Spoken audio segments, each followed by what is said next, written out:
Zee 24 तास एक पाऊल पुढे।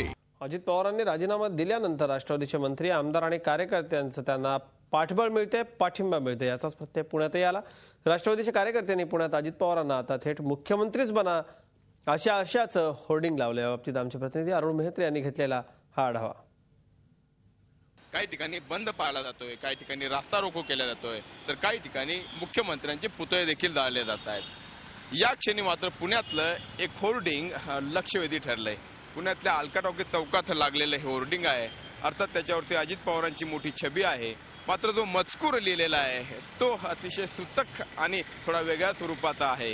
राजकीय नैतिकतेचा आदर्श घालून देणाऱ्या अजितदादांचा अभिमान वाटतो।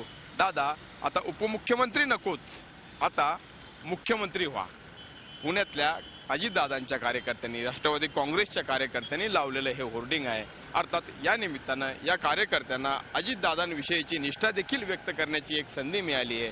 मात्र त्यापेक्षाही महत्त्वाचं म्हणजे की अजितदादांचं अशा पद्धतीनं जे समर्थन या ठिकाणी केलं गेलंय आणि त्यामध्ये खास बाब म्हणजे अजितदादांना मुख्यमंत्री होण्याचा आग्रह या ठिकाणी कार्यकर्त्यांनी धरलाय, त्याच्या शुभेच्छा या निमित्ताने दिल्या आहेत। त्यामुळे अजितदादांच्या या राजीनाम्याचे वेगवेगळे अर्थ काढले जात असले तरी या क्षणी ही पुणेरी पाटी किंवा हे पुणेरी होर्डिंग सध्या तरी चर्चेचा विषय ठरतंय।